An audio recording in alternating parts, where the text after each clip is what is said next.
कभी सोचा है, एक छोटी सी चिंगारी और देखते ही देखते एक बड़ी सी आग, ये आखिर होता कैसे है? नमस्कार दोस्तों, आज हम इसी आग के पीछे की साइंस को समझने वाले हैं। दहन और ज्वाला की इस दुनिया में हम जानेंगे कि हमारे आसपास की चीजें आखिर जलती कैसे हैं। तो चलिए सीधे एक बड़े सवाल पर आते हैं। कभी गौर किया है कि मोमबत्ती में तो एक प्रॉपर ज्वाला, एक फ्लेम होती है, लेकिन कोयला वो बस सुलगता रहता है, दहकता है। आखिर ऐसा क्यों? बस इसी पहेली को सुलझाने की कोशिश करेंगे हम आज। और अपनी बात शुरू करने के लिए जरा इस तस्वीर को देखिए। वाह, यह है मैग्नीशियम का दहन। ये कोई मामूली आग नहीं है दोस्तों, ये एक जबरदस्त केमिकल रिएक्शन है जिसमें इतनी गर्मी और इतनी तेज रोशनी निकलती है कि आंखें चौंधिया जाएं। ये हमें दिखाता है कि आग असल में कितनी पावरफुल हो सकती है। एजे मोटिव टेक में आप सबका स्वागत है। हमारा एक ही मकसद है, मुश्किल से मुश्किल साइंस को एकदम आसान बनाना। तो देर किस बात की, चलिए शुरू करते हैं। तो ठीक है, बिल्कुल बेसिक से शुरू करते हैं। हमारा पहला सेक्शन इसी सवाल के बारे में है कि भाई ये आग आखिर है क्या चीज़, साइंस की भाषा में इसे क्या कहते हैं। तो सबसे पहले तो सही शब्द जान लेते हैं, जिसे हम आम बोलचाल में जलना कहते हैं ना, साइंस में उसे दहन या कंबस्शन कहते हैं। सीधे शब्दों में कहें तो ये केमिकल रिएक्शन है। इसमें कोई भी चीज़ ऑक्सीजन के साथ रिएक्ट करती है और गर्मी पैदा करती है। बस यही है हर तरह की आग का असली राज। हाँ, लेकिन हम सब जानते हैं कि हर चीज तो जलती नहीं है ना? और यहीं पर दो तरह की चीजें आती हैं, दाएं और अदाय, मतलब कंबस्टिबल और नॉन कंबस्टिबल। जैसे लकड़ी और कागज, ये फटाफट आग पकड़ लेते हैं, तो ये हुए दाय। वहीं दूसरी तरफ लोहे की कीलें हैं या पत्थर का टुकड़ा, ये आग नहीं पकड़ते, तो ये हो गए अदाय। सिंपल है पर बहुत जरूरी। तो अब सवाल ये उठता है कि किसी चीज को जलने के लिए या आग को जलते रहने के लिए आखिर चाहिए क्या क्या होता है। चलिए अगले सेक्शन में यही देखते हैं। इसे समझने का सबसे अच्छा तरीका है फायर ट्रायंगल या अग्नि त्रिकोण। सोचिए, एक ट्रायंगल है जिसकी 3 साइड्स हैं। आग जलाने के लिए इन तीनों का होना जरूरी है।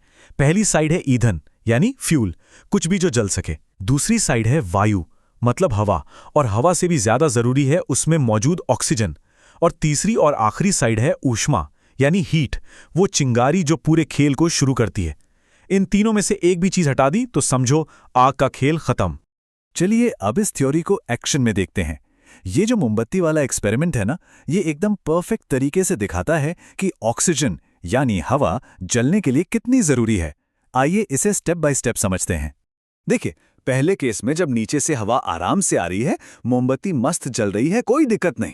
अब दूसरे केस में देखिए, जैसे ही हवा का रास्ता रोका, लौ कैसे कांपने लगी और धुआं भी निकलने लगा। और आखिर में जैसे ही पूरी तरह से हवा बंद की, बस लौ बुझ गई। इससे साफ पता चलता है, नो ऑक्सीजन नो दहन।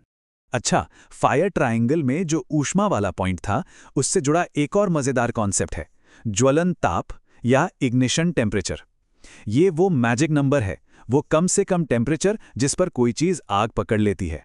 मतलब माचिस की तीली टेबल पर रखी रखी तो नहीं जलती है ना, उसे जलाने के लिए रगड़ना पड़ता है ताकि घर्षण से पैदा हुई गर्मी उसे उसके ज्वलन ताप तक पहुंचा दे। तो अब तक हमने ये तो समझ लिया कि आग लगती कैसे है। अब बात करते हैं इससे भी ज्यादा जरूरी चीज की, कि आग पर काबू कैसे पाया जाए। और आग बुझाने का सीक्रेट भी उसी फायर ट्रायंगल में छुपा है। बस उस ट्रायंगल को तोड़ दो। कैसे? 3 तरीके हैं। या तो ईंधन ही हटा दो, या फिर कंबल वगैरह डालकर ऑक्सीजन की सप्लाई काट दो, या सबसे कॉमन तरीका पानी डालकर गर्मी कम कर दो ताकि टेम्परेचर ज्वलन ताप से नीचे आ जाए।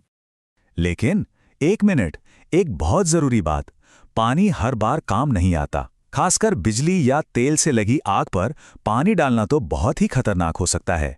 ऐसे मामलों में असली हीरो है कार्बन डाइऑक्साइड यानी CO2।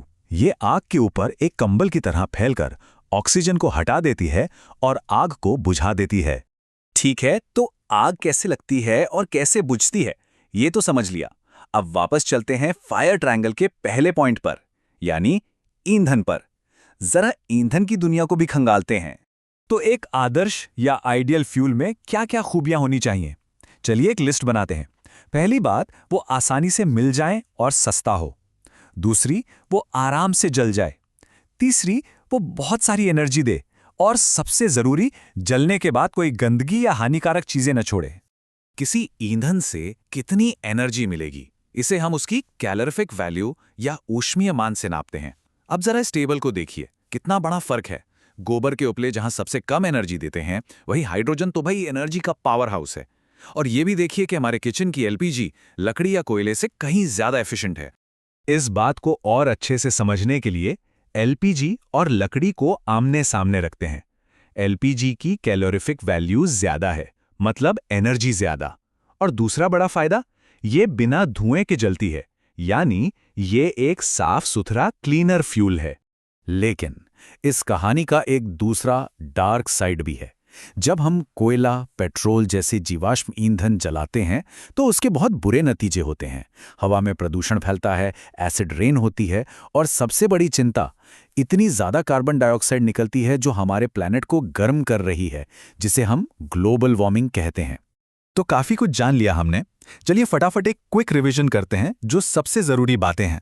तो याद रखने वाली पहली बातें, दहन एक केमिकल प्रोसेस है। आग के लिए 3 चीजें चाहिए: ईंधन, हवा और गर्मी। इसे कहते हैं फायर ट्रायंगल।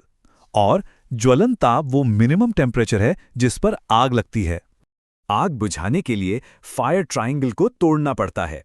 किसी फ्यूल की एफिशिएंसी उसकी कैलोरीफिक वैल्यू से पता चलती है। और हाँ, ईंधन का जलना हमारे पर्यावरण के लिए एक बहुत बड़ी समस्या है।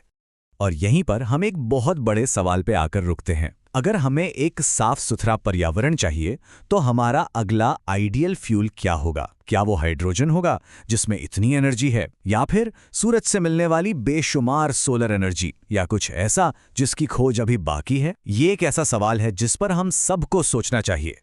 तो अगर आग के पीछे की इस साइंस को समझने में मजा आया तो एडीमोटिव ईच टेक को लाइक, शेयर और सब्सक्राइब जरूर करें। हम ऐसे ही मुश्किल टॉपिक्स को आपके लिए आसान बनाते रहेंगे। जुड़ने के लिए बहुत बहुत शुक्रिया।